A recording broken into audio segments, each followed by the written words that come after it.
Hi guys. I usually try and look like at least a little bit more put together than I do right now for these videos, but alas, it didn't happen today.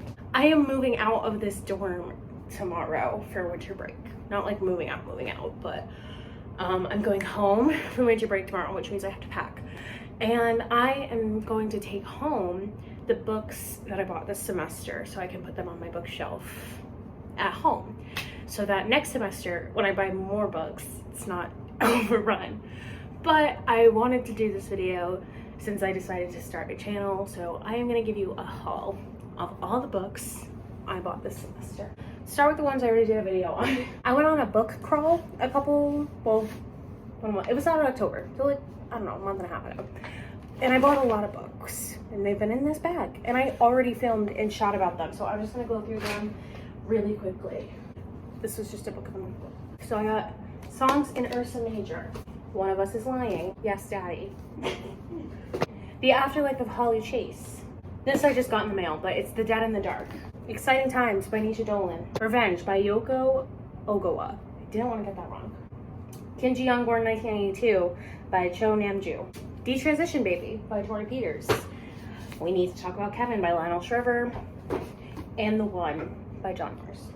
I talked about all of those books already in that haul / vlog, so I'll link it, go watch it. Now let's get into the more recent stuff.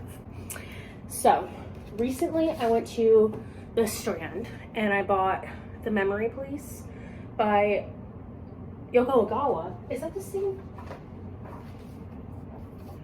I did not realize these were the same author.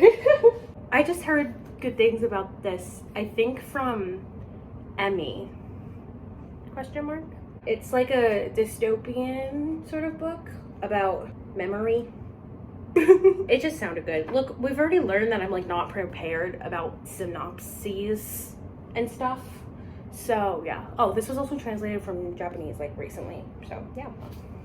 There it is. This was a book of the month book I got. It's A History of Wild Places by Shay Earnshaw.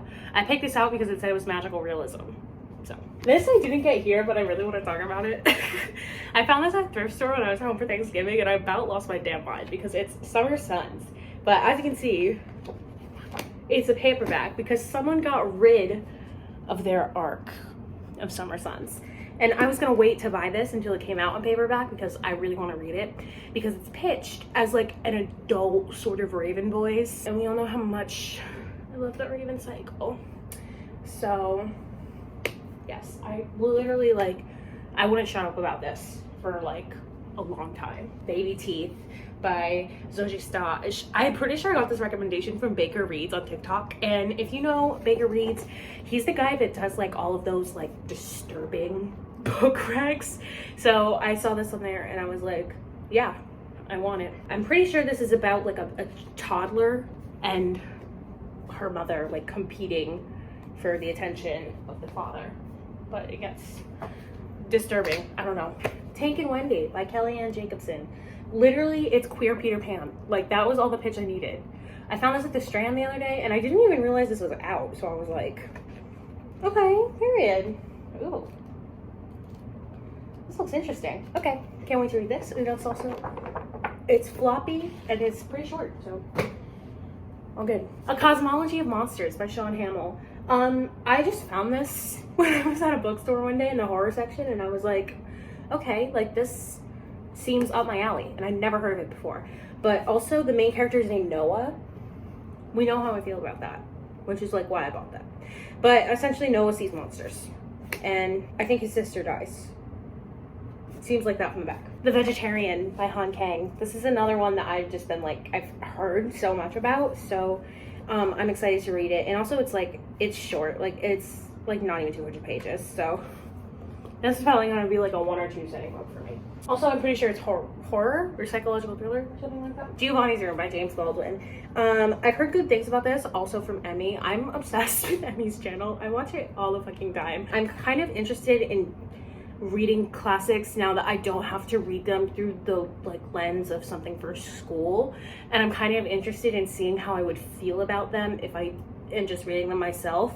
And this one's gay, so I felt like it was a good start. In Other Lands by Sarah Rees Brennan.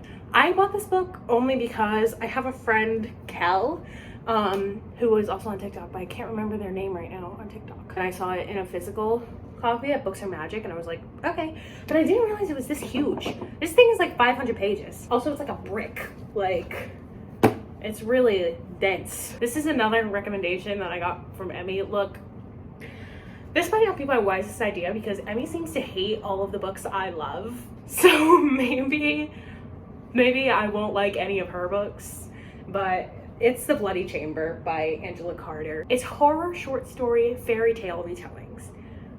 I don't know what more I could want, so. But I hate decalbages, guys. Confession, I hate them. I do. Actually, I also hate these flaps on paperback. Isn't that, I mean, that's just ugly. Like, it's just not appealing to me. And it feels like I'm gonna get a paper cut. Well Met by Jen DeLuca. I bought this because it's a romance set at a Renaissance fair. That's it. No one asked me about this one. This is a book of the month pick for October. It's the XX. I'm probably not gonna read it until next October, so it's going home. We interrupt this book haul for a chance to show off my tarot cards. Oop. I love these ones. They're so beautiful, and this is like my original deck that I used originally, but I got this one while I was here, so I guess it kind of counts. But it's literally like a tarot deck about New York City. It's so beautiful. This is also another chunker, Plain Bad Heroines by Emily M. Danforth. It's horror, it's queer. I don't know what else you could want. Also, when I was in line at SNL to see Taylor Swift, the guy who was next to me was reading this book. And I was like, oh my God, I want to read that. And he was like, it's really good. And then neither of us got into SNL. So it was a bonding experience. Literally though, look at how fucking big this book is. And it's like, this is gonna be a chonker. So it's gonna take me like 3 weeks to read. How long do we think the audiobook is? I'm gonna say 15 hours. Maybe more than that actually, because Rule of Wolves was like 17 hours. I'll say 19 hours. The 2000s Made Me Gay by Grace Perry. It's essays about 2000s pop culture and their relationship to queerness. Literally, what else do you want? Payback's a Witch by Lana Harper. I saw this at McDowell Jackson like the day it came out, and there was just no hand.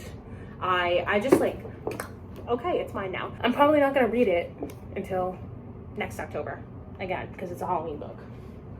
I don't know, maybe if I'm in the mood for Halloween. Lauramonts Life in Pictures by Emma Straub.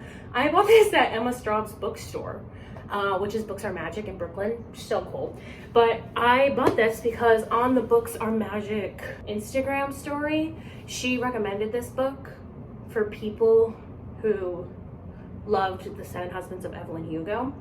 So I bought it, even though I've never heard of it before. Also, it's signed, but I thought it was cute because, look it, she signed it as Laura Lamont. I thought that was adorable. This is about like another movie star in the 20s, so I'm excited. Arsenic and Adobo by Mia P. Manasala. I've just heard good things about it. I don't know, it was on the BOGO table, so I was like, fuck it. I went to Barnes & Noble that day for a reason, and it was to get the Once and Future Riches, which was also BOGO. I don't know what happened to the sticker. More decalbages. Don't do that, please. I bought these together because they were both on the BOGO table. So, Once and Future Witches by Alex E. Harrow and Arsenic and Adobo by Mia P. Manasala. If I Had Your Face by Frances Cha. This is also another one. I've heard good things about this from Emmy and Carly on Carly. Those are like my two favorite booktubers. So obviously we have to pick this one up. I believe it's about plastic surgery culture in Seoul, which is in Seoul, which is in South Korea. Yeah, I don't know. I just heard good things about it, so I bought it. Also, I really like the colors on the cover. Like, this is just a really nice cover. These are the first two books I bought here. This one is Hello Girls by Brittany Cavallaro and Emily Henry, which I was like, that Emily Henry? Like, who wrote Beach Read? So that kind of intrigued me, but it kind of gives me like Thelma and Louise vibes. So I wanted to read it. And then I also got The Grace Here by Kim Leggett. The theme was sapphic. That was the theme. Which, I mean, it's always the theme. This is like a dystopian. They're girls. They get banished for a year. I don't know. There's lesbians. That's what I know about the book. That's what I know about the book. All right, we've reached the last stack, guys. I've got 6 more books.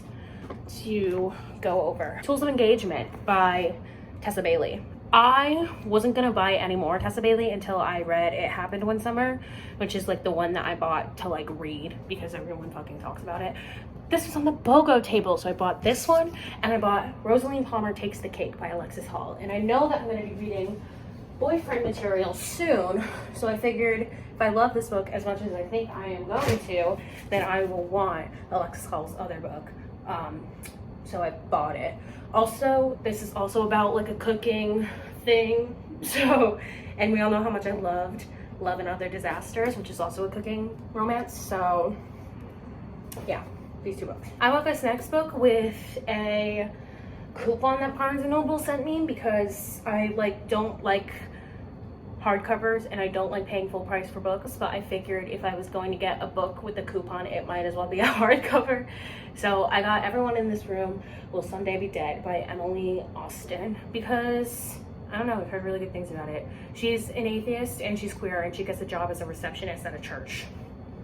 Why not? These Violent Delights by Mika Nemirever? I like that name. Mika Nemirever. No one on Twitter ever shuts up about this book. So I saw it at McNally Jackson and I was like, fine. It's dark academia, it's gay, and it's murder. That checks all my boxes. Trick Mirror, Gia Tolentino. It's essays, I don't know. Reflections on Self-Delusion. It's essays about like social media or something like that. Look, I bought it because it was recommended by Carly. Finally, I have another recommendation from Carly. It's Valley of the Dolls by Jacqueline Susan. But this is another book about like women being famous, which is like an ideal genre for me. And also these sprayed edges, these fucking hot pink sprayed edges. My God. Okay. I'm just obsessed with them. They're so beautiful. Like, this is also like another brick of a book. Like the book is dense and heavy. This is easily like $400. Probably more. Okay, I'm ending this video and I'm thinking about all of my future financial decisions. All right, video's over. Bye guys.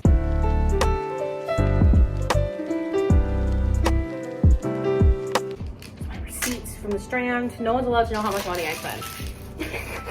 It was too much. This laundry basket is getting full.